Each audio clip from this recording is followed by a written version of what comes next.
اللہ الرحمن الرحیم۔ آج کی ڈڈیالی بیٹھک اور واحد کاشر آپ کی خدمت میں حاضر ہے۔ دوستو، حلقہ LA1 ڈڈیال اس وقت سیاسی سرگرمیوں کا مرکز بنا ہوا ہے۔ مختلف ریلیاں ہو رہی ہیں، مختلف مشاورتی اجلاس ہو رہے ہیں اور مختلف امیدوار اپنے سیاسی پروگرام کو لے کر عوام کے پاس جا رہے ہیں۔ پاکستان پیپلز پارٹی آزاد کشمیر حلقہ LA1 ڈڈیال میں بھی اپنی سرگرمیوں کا آغاز کر چکی ہے اور اپنا انتخابی منشور اور دستور لے کر عوام کے سامنے پہنچ چکی ہے۔ اس وقت میں موجود ہوں حلقہ LA1 ڈڈیال سے پاکستان پیپلز پارٹی آزاد کشمیر کے نامزد امیدوار، سابق منسٹر آزاد جموں کشمیر گورنمنٹ اور حلقہ LA1 ڈڈیال سے سابق MLA جناب محمد افسر شاہد صاحب کے ساتھ ان کے کمپین ہیڈ کوارٹر میں۔ یہاں پر بے شمار عوامی وفود آتے ہیں، ان سے ملاقاتیں ہوتی ہیں اور یہیں سے لوگ جو ہیں مختلف قافلوں کی شکل میں مختلف علاقوں میں جاتے ہیں۔ آج خوش قسمتی سے میں جناب افسر شاہد صاحب کے ساتھ موجود ہوں اور کوشش کروں گا کہ ان سے حلقے کی صورتحال اور ان کے سیاسی معاملات کے حوالے سے کچھ سوالات ان کے سامنے رکھوں۔ جناب محمد افسر شاہد صاحب، میں مشکور ہوں، آپ نے مجھے وقت دیا ہے اور خوش قسمتی سے ہم اس وقت آپ کے ساتھ موجود ہیں جموں کشمیر TV کی سکرین پر۔ پوچھنا یہ چاہوں گا کہ اس وقت حلقے کی جو صورتحال ہے اور گزشتہ ہی دنوں میں پاکستان پیپلز پارٹی کا یہاں پر آپ کے حمایتیوں کا مشاورتی اجلاس ہوا، بتائیے گا کہ مشاورتی اجلاس کے حوالے سے آپ کس قدر پر امید تھے اور آپ کی امیدیں کس قدر برابر ہوئی ہیں، اور یہ بتائیے گا کہ اس وقت آپ حلقے کی صورتحال کو پاکستان پیپلز پارٹی کے پروسپیکٹو کے مطابق کہاں پہ دیکھ رہے ہیں؟ بسم اللہ الرحمن الرحیم۔ واحد کاشر صاحب، میں آپ کا شکر گزار ہوں اور JK ٹی وی کا انتہائی شکر گزار ہوں کہ انہوں نے مجھے یہ موقع فراہم کیا ہے کہ میں آپ کے توسط سے اپنے لوگوں کو اپنا پیغام پہنچا سکوں۔ اس وقت ڈڈیال میں پیپلز پارٹی مکمل طور پر منظم ہو کر الیکشن کے لیے تیار ہے اور پیپلز پارٹی اپنے منشور کی بنیاد پر، اپنی کارکردگی کی بنیاد پر اور اپنی تنظیمی صلاحیت کی بنیاد پر مجھے پورا یقین ہے کہ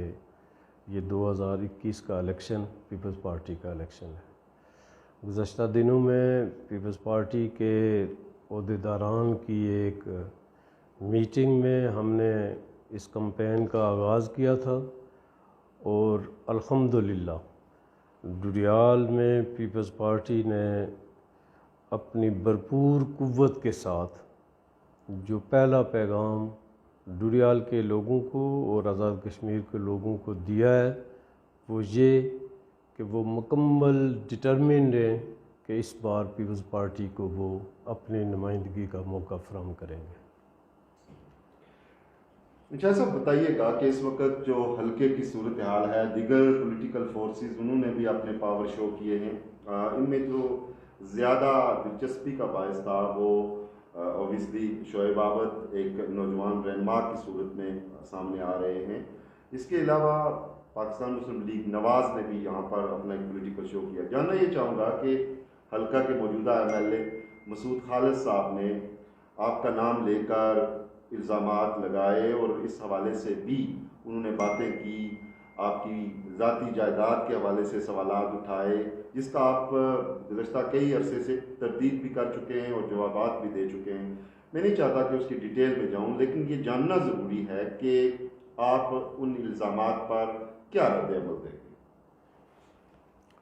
کاشف صاحب، جیسا کہ آپ نے پہلے بتایا، یہ ذاتی نوعیت کے الزامات سے ہٹ کر اگر ہم اس پر بات کریں کہ ہمارے پاس قوم کو دینے کے لیے کون سا پروگرام ہے، اور اگر MLA صاحب یہ بتانے کی جرت کرتے کہ انہوں نے کیا ڈڈیال کے لیے کون سا میگا پروجیکٹ لایا ہے، تو میرے خیال میں اس پر بات کی جا سکتی تھی۔ ان کا 5 سال کا دور جو ہے وہ اس بات کا گواہ ہے کہ انہوں نے سوائے انتقامی سیاست کے کچھ نہیں کیا، انہوں نے اپنے لوگوں کو جگہ جگہ یہ کہہ کر ذلیل کیا کہ آپ کے پولنگ اسٹیشن سے مجھے کتنے ووٹ ملے۔ اس بنیاد پر انہوں نے ڈوڈیال کو ایک تقسیم کی طرف ڈال دیا ہے، حالانکہ جو ایم ایل اے ہوتا ہے وہ پورے علاقے کا نمائندہ ہوتا ہے۔ انہوں نے علاقے کی نمائندگی کی بجائے 5 سال میں انہوں نے لوگوں کو تقسیم کیا، اپنا کون ہے، پرایا کون ہے، کس نے ووٹ دیے، کس نے ووٹ نہیں دیے، اور بدتمیزی اور بد اخلاقی کا وہ طوفان انہوں نے برپا کیا، اور لوگوں کو لاقانونیت کی طرف انہوں نے اس انداز سے راغب کیا کہ یہاں پر پتہ چلتا تھا کہ حکومتی سرپرستی میں قانون کو توڑا جا رہا ہے۔ ایک ان کا کلپ فیس بک پر بھی آیا ہے جس میں اس نے سرکاری اہلکاران کو آگ لگانے کی لوگوں کو ترغیب دی کہ سرکاری اہلکاران جو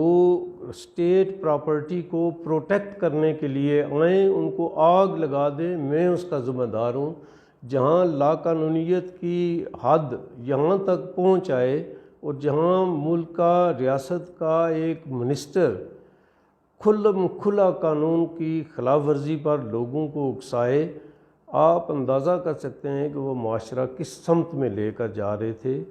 میں نے اپنے 5 سالہ دور میں لوگوں کو باہمی محبت، بھائی چارے، پیار اور رواداری کا پیغام دیا، جس کی بنیاد پر ڈوڈیال ایک سمت پر، اخوت اور بھائی چارے کی سمت پر چلا گیا تھا، اور یقینی اعتبار سے ڈوڈیال اگر اس سفر پر، جس سفر پر میں نے ڈالا تھا، میں نے ایجوکیشن کے سفر پر ڈالا تھا، میں نے پیار محبت کے سفر پر ڈالا تھا، میں نے ایک دوسرے کو برداشت کرنے کی روش پر ڈالا تھا،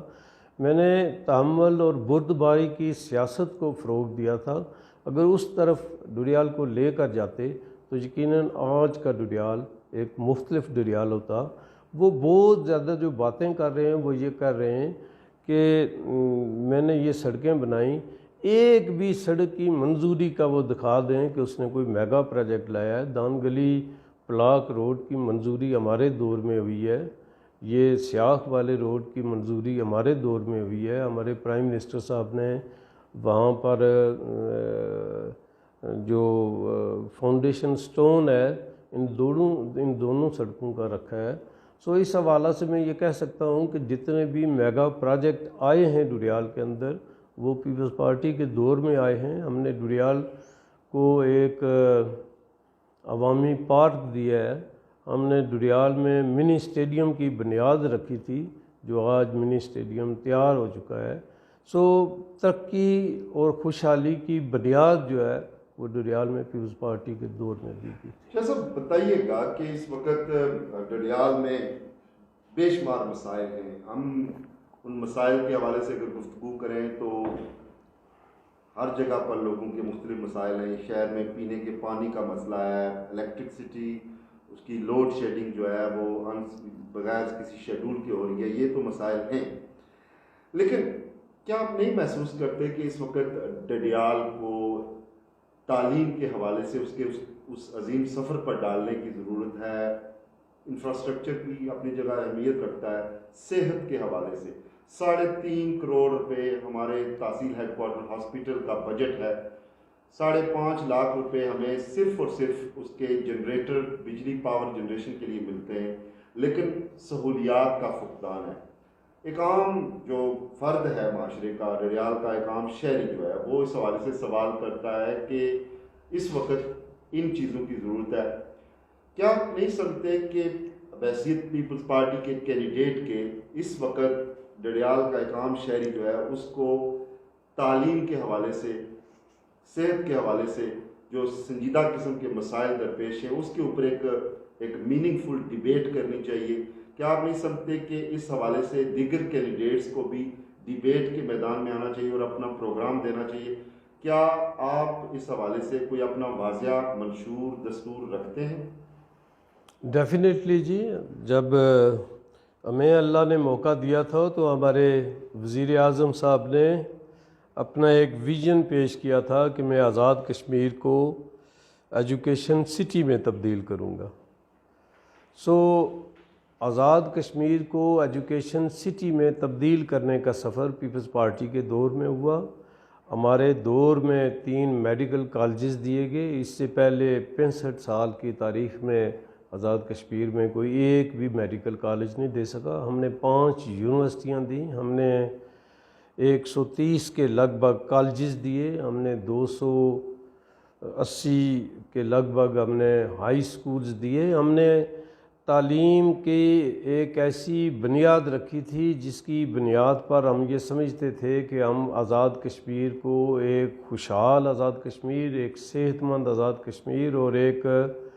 پراسپر اور ایک خوبصورت آزاد کشمیر ہم دے سکیں گے. اسی سفر کے تسلسل میں ڈوڈیال میں 4 ہائی سکول میں نے منظور کروائے. ایک ڈگری کالج میں نے بچیوں کے لیے 18 کے مقام پر منظور کروایا. ایک انٹرمیڈیٹ کالج میں نے ڈگار کی بچیوں کے لیے منظور کروایا. اسی طرح سے اور یہ ہائر سیکنڈری اسکول میں بچیوں کے لیے موڑا کنیال میں لے آیا. میں یہ کہہ سکتا ہوں کہ صحت کے حوالہ سے اور تعلیم کے حوالے سے ہم نے انقلابی اقدامات کیے کہ کسی قوم کو صحت کی سہولتیں دینے کے لیے جو بنیادی چیز ہے وہ یہ ہے کہ ڈاکٹرز کتنے ہیں، ایک آبادی کے ریشو پر کتنا، ایک ڈاکٹر پر کتنا. شاید صاحب واپس آتے ہیں آپ کی طرف. دوستوں، ہمارے پروگرام میں ایک وقفے کا جو ہے ٹائم ہوا جاتا ہے. اس وقفے کے بعد ہم دوبارہ آپ کی خدمت میں حاضر ہوں.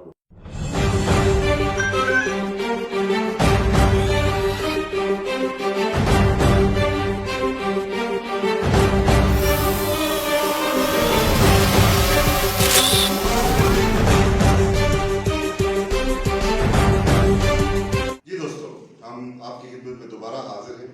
بریک کے بعد، اور ہمارے ساتھ موجود ہیں جناب محمد افضل شاعر صاحب. ان سے جاننے کی کوشش کر رہے ہیں کہ حلقہ کے مسائل کیا ہیں اور ان کی پولیٹیکل اسٹریٹجی کیا ہے حلقہ LA1 کے آئندہ ہونے والے انتخابات میں. شاہد صاحب، آپ نے تعلیم کے حوالے سے بات کی اور اس حوالے سے بے شمار اقدامات بھی اٹھائے ہیں اپنے دور حکومت میں. اب سیاست کی طرف آتے ہیں اور سیاست کے حوالے سے ایک عمومی رجحان جو ہے وہ یہ ہوتا ہے کہ پاکستان میں اسلام آباد میں جو سرکار ہوتی ہے وہ عمومی طور پر جو ہے یہ تصور کر لیا جاتا ہے کہ آزاد کشمیر میں بھی وہی سرکار ہوگی. جاننا یہ چاہوں گا کہ یہ ذہن جو ہے لوگوں کو کس طرح دور کرنا چاہیے، تو یہ بتائیے گا. اور بتائیے گا کہ یہ جو وہم ہے یا جو ذہن ہے لوگوں کے دلوں میں وہ پیدا کر دیا جاتا ہے یا پیدا ہو جاتا ہے، اور یقینی طور پر اس حوالے سے لوگوں کے پاس اس کا کوئی ایسا جواب نہیں ہوتا. لوگ فرض کر لیتے ہیں کہ اسلام آباد سرکار جو ہے وہ جو چاہے گی وہ یہی کرے گی. بحیثیت ایک سیاسی رہنما کے جاننا یہ چاہوں گا کہ لوگوں کے اس وہم کو کیسے دور کیا جا سکتا ہے کہ وہ نہیں ہو سکتا جو کوئی اور چاہتا ہے، بلکہ عوام کی جو ووٹ کی پرچی ہے وہ سب سے طاقتور چیز ہے. وہ بدل سکتی ہے،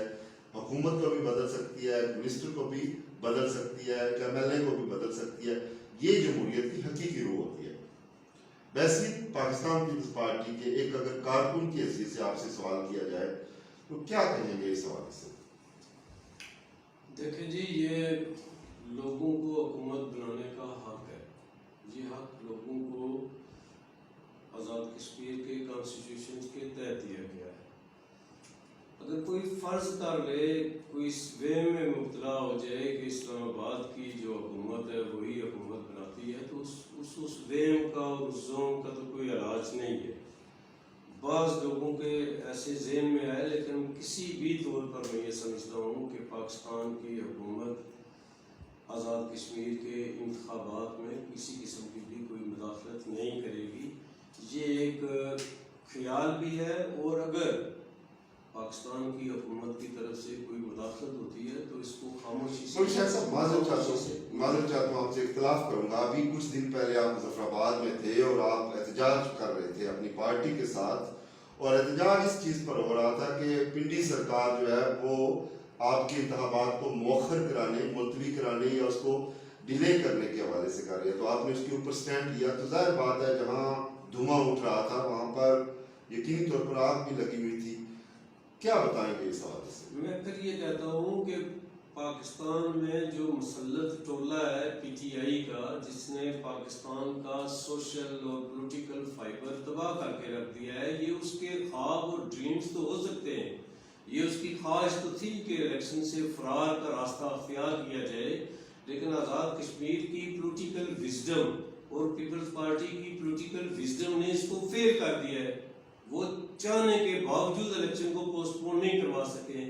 آئین اور قانون کے تحت الیکشن اپنے وقت پر ہونے کو جا رہے ہیں. ہم کسی بھی طور پر کوئی ایسی حرکت جو غیر قانونی ہو، جو غیر اخلاقی ہو، جو غیر آئینی ہو، پیپلز پارٹی اس کو کسی بھی طور پر قبول نہیں کرے گی، چاہے وہ اسلام آباد سے ہو، چاہے وہ مظفر آباد سے ہو، چاہے وہ کسی بھی جگہ پر ہو. ہم قانون کی حکمرانی کے لیے اور لوگوں کے عام حق کے لیے کہ حکومت بنانے کا حق لوگوں کا ہے، اپنے نمائندے چننے کا حق لوگوں کو ہے. اگر اس حق پر کوئی ڈاکہ ڈالنے کی کوشش کی جائے گی تو پیپلز پارٹی اس کے آگے سیسا پلائی ہوئی دیوار بنے گی. یہ علیحدہ بات ہے کہ کچھ کھڑپینچوں کو یہ خیال ہو جاتا ہے، یہ وہم ہو جاتا ہے کہ اسلام آباد والی حکومت ہی یہاں بڑھنے کو جا رہی ہے، اور وہ شاپر بیز کی طرح جدھر چکھڑ اور جدھر ہوا اور جدھر اس کا رخ ہو اسی طرف وہ چل پڑتے ہیں. لیکن اللہ تعالیٰ نے مجھے اس بار موقع دیا ہے کہ تمام کھڑپینچ ایک طرف ہیں اور امرال کے عوام ایک طرف متحد ہو کر پیپلز پارٹی کو یہ الیکشن جتوانے کے لیے متحد اور منظم ہے. ایک ہی لائن میں کھڑے تمام کھڑپینچوں کو پیپلز پارٹی عبرتناک شکست سے دوچار کرے. جیسا آخر بتائیے گا کہ اس وقت ایک جنرل کوسچن جو لوگوں کے ذہنوں میں ابھر رہا ہے وہ یہ ہے کہ آئندہ کا جو سیٹ اپ آ رہا ہے ممکنہ طور پر، اور چہرمگوئیاں ہو رہی ہیں کہ اس خطے کی جو تصویراتی تبدیلیاں ہیں اس حوالے سے لوگ مخمصے کا شکار ہیں. یہ بھی تصور کیا جا رہا ہے کہ اس ریاست کی تقسیم کے حوالے سے بڑے اہم سوال اٹھ رہے ہیں اور پیش مار کر کے اس کے اوپر غور و خوض کر رہے ہیں کہ آئندہ سیٹ اپ جو ہے وہ اس طرح کا ڈیلا ڈالا لائے گا. میں ریفر کروں گا موجودہ پرائم منسٹر فاروق حیدر خان صاحب کے کچھ عرصہ پہلے کے بیان کو کہ شاید میں آخری وزیر اعظم بھی ہوں. جاننا یہ چاہوں گا کہ بحیثیت ایک کشمیری کے آپ اس خطے کی سیاست کو، اس خطے کے اندر آزادی پسندی کی جو جدوجہد ہے اس کو بڑے قریب سے دیکھ چکے ہیں، اس میں انوالو بھی رہ چکے ہیں. بحیثیت ایک کشمیری کے میں یہاں پر پیپلز پارٹی کو ایک طرف رکھ کر آپ سے سوال پوچھوں گا کہ کیا آپ چاہیں گے کہ آپ کا ملک جو ہے وہ تقسیم ہو جائے، اس کی تصویرات کو تبدیل کر دیا جائے اور اس کی مستقبل کی جو بندر بانٹ ہے اس کو حتمی شکل دے دی جائے؟ سوال یہ ہے کہ کیا آپ اس کے آگے ایک مزاحمتی رول ادا کریں گے؟ پہلی بات تو یہ ہے کہ میں ذاتی حیثیت سے بھی اور پیپلز پارٹی کے کارکن کی حیثیت سے بھی یہ پورے عزم و یقین سے کہتا ہوں کہ کسی بھی طور پر ہم کشمیر کی جو تقسیم ہے اور کشمیر کا جس طرح سے آپ نے کو خدشے کا اظہار کیا ہے اس کو کسی بھی طور پر قبول نہیں کروں گا. میں اپنی ہسٹری کے حوالے سے ایک بات آپ کے سامنے رکھنا چاہتا ہوں کہ پیپلز پارٹی کی بنیاد مسئلہ کشمیر پر رکھی گئی. پیپلز پارٹی کے بانی چیئرمین شہید ذوالفقار علی بھٹو نے یہ فرمایا تھا کہ ہم کشمیری قوم کے لیے 1000 سال تک اگر جنگ لڑنی پڑے تو پاکستان کو جنگ لڑے گا. میں دوسری بات بی بی شہید کی کوٹ کروں گا جنہوں نے یہ کہا تھا کہ جہاں کشمیریوں کا پسینہ گرے گا وہاں پاکستانیوں کا ہمارا خون گرے گا. اور میں تیسری بات اپنے چیئرمین بلاول صاحب کی میں یہ بیان کروں گا کہ گنسوں پورا کشمیر گنسوں کہ لیں گے اور پورا کشمیر لیں گے. یہ تین جو ہمارے لیڈرز ہیں انہوں نے پیپلز پارٹی کی کشمیر کے حوالے سے جو پالیسی ہے اس کا تعین کر دیا ہے کہ کشمیر کے لیے 1000 سال تک جنگ بھی لڑنی پڑی تو جنگ لڑیں گے. یہ ہمارا ڈٹرمینیشن ہے. اور کشمیریوں کے لیے جو پاکستانیوں کا پیغام ہے وہ یہ کہ جہاں کشمیریوں کا پسینہ گرے گا وہاں پاکستان، جہاں پیپلز پارٹی کا خون گرے گا اور ہمارے چیئرمین بلاول صاحب کا کہ پورا کشمیر لیں گے، یہ واضح اور دو ٹوک ہے کہ کشمیر کی تقسیم نہیں، پورا کشمیر ایک یونٹ، اور کشمیر کی ناقابل تقسیم جو وحدت ہے جو کشمیر کی، اس کے قیام کے لیے پیپلز پارٹی انشاءاللہ العزیز اپنی جدوجہد کو جاری رکھے گی۔ کیا سر واپس آتے ہیں کوئی سوال اپنے حلقے کے حوالے سے؟ اب چونکہ انتخابات کا وقت بھی بچ چکا ہے اور مختلف حوالے سے چرگوئیاں جو ہو رہی ہیں وہ یہ ہو رہی ہیں حلقہ میں کہ جو پی ٹی آئی کے کینڈیڈیٹ ہیں وہ بڑے مضبوط وکٹ پر کھیل رہے ہیں، ان میں بے شمار لوگ شامل ہو رہے ہیں اور سارا کچھ اس کو ایک طرف رکھ کر بھی کیا آپ سمجھتے ہیں کہ پیپلز پارٹی آئندہ انتخابات میں حلقہ LA1 ڈڈیال سے کوئی اپسیٹ کر سکتی ہے؟ اور کیا پیپلز پارٹی حلقہ LA1 میں اب کتنے پر امید ہیں اس حوالے سے؟ لیکن جی پیپلز پارٹی کی جڑیں عوام کے اندر ہے، پیپلز پارٹی گراس روٹ پر ہے، چند لوگوں کے ادھر ادھر ہو جانے سے کوئی فرق نہیں پڑتا ہے۔ اور پھر میں بات یہ کہوں کہ جو آپ نے پی ٹی آئی کا حوالہ دیا ہے وہ فیس بک کی بنیاد پر اگر کوئی الیکشن ہوتے ہیں تو فیس بک ہے نا، گراؤنڈ الیکشن گراؤنڈ ریالٹیز پر ہوتے ہیں، الیکشن لوگوں کی رائے اور لوگوں کی ول پر سامنے آتا ہے، الیکشن لوگوں کی پرچی پر سامنے آتا ہے۔ میں فیس بکوں پر ایک طرف ایک لائن ایک بندہ شامل اور 40 بندے اپنے ساتھ لے کر ایک لائن کے فوٹو لگا دینے سے اور پھر جو فوٹو لگتے ہیں دوسرے دن اس کی تردید آ جاتی ہے، اس بنیاد پر الیکشن یا اس کی کوئی صورت نہیں ہے۔ میں آج بھی گراؤنڈ پر یہ دیکھ رہا ہوں کہ ڈڈیال کی سیٹ پر جو مقابلہ ہے وہ نون لیگ اور پیپلز پارٹی کے درمیان ہے، اور مجھے لبیک جو تحریک لبیک ہے اس کا ووٹ جو ہے وہ مجھے پیپلز پارٹی وہ پی ٹی آئی سے زیادہ ووٹ مجھے نظر آ رہا ہے، اس لیے کہ پی ٹی آئی کی قادیانیت جو نواز پالیسیاں ہیں، پیپلز پارٹی کی پی ٹی آئی کی جو معیشت تباہ کن پالیسیاں ہیں، پیپلز پارٹی کی جو مہنگائی پی ٹی آئی کی جو مہنگائی کو عروج دینے والی پالیسیاں، بے روزگاری کو عام کرنے والی پالیسیاں ہیں، اس کو قوم نے قطعی طور پر مسترد کر دیا ہے۔ مجھے پورا یقین ہے کہ مقابلہ مسلم لیگ نون اور پیپلز پارٹی کے درمیان ہے، اور تیسری بات جو ووٹ کے اعتبار سے ابھر کر سامنے آ رہی ہے ڈڈیال کے اندر وہ مجھے لبیک نظر آتی ہے، پی ٹی آئی مجھے چوتھے نمبر۔ اچھا صاحب، مگر ٹھیک ہے آپ اپنی جگہ کا انالیسس درست ہو سکتا ہے، سارے ممکن ہے اختلاف کریں اتفاق بھی کریں، لیکن بتائیے گا کہ ہم نے دیکھا کہ گزشتہ عرصے میں آپ کے بے شمار قریبی ساتھی جو ہیں وہ آپ کو چھوڑ کر چلے گئے، اور یہ ایک فیس بک سوشل میڈیا کی ہی ڈیبیٹ نہیں ہے بلکہ عام جو فرد ہے وہ بھی اس پر سوال اٹھاتا ہے، اور میرا کام بحیثیت ایک جرنلسٹ کے وہی سوال آپ کے سامنے رکھنا ہے۔ آپ کے بے شمار ساتھی آپ کو چھوڑ کر چلے گئے اور دیگر پارٹیوں کو بھی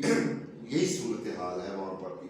سیاسی طور پر لوگ جو ہیں جب انتخابات کا موسم آتا ہے وہ موسم کے ساتھ تبدیل ہو جاتے ہیں، وفاداریاں تبدیل ہو جاتی ہیں۔ کیا آپ نہیں محسوس کرتے کہ یہ سیاسی وفاداریاں جو ہوتی ہیں یہ انسان کے جو سماجیات ہے اس کے اوپر اثر ڈالتی ہیں؟ ہمارے یہاں پر صدیوں سے ایک دوسرے کے ساتھ رشتے موجود ہیں، اور انتخابات میں وقتی طور پر لوگ جو ہیں وہ مفادات کے حوالے سے سیاسی جو بھی آپ کہہ سکتے ہیں بیٹرمنٹ کے حوالے سے وہ چلے جاتے ہیں۔ جاننا یہ چاہوں گا، اور یہ سوال شاید سیاست سے ہٹ کر ہماری مقامی سماجی یا معاشرتی حوالے سے ہے یا اس کی جو فیبرک ہے اس حوالے سے ہے، بتائیے گا کہ جو سیاسی وفاداریاں ہوتی ہیں وہ تبدیل کیوں ہوتی ہیں، تو یہ بتائیے گا۔ اور دوسرا یہ بتائیے گا کہ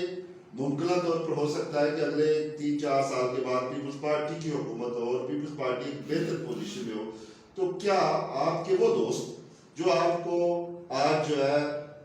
آپ کا شاید کم وقت دیکھ کر وہ آپ کو چھوڑ گئے ہوں اور پرسوں جو ہے آپ کو دیکھیں کہ وہ زیادہ پاورفل پوزیشن ہے تو وہ آپ کے پاس واپس لوٹ آئیں، اور اگر آپ ان کو قبول کرتے ہیں تو آپ بھی بیسیکلی انہی کی صف میں شامل ہو جاتے ہیں؟ تو جاننا یہ چاہوں گا کہ آپ اس حوالے سے اپنا کیا ویژن رکھتے ہیں؟ دیکھیں جی،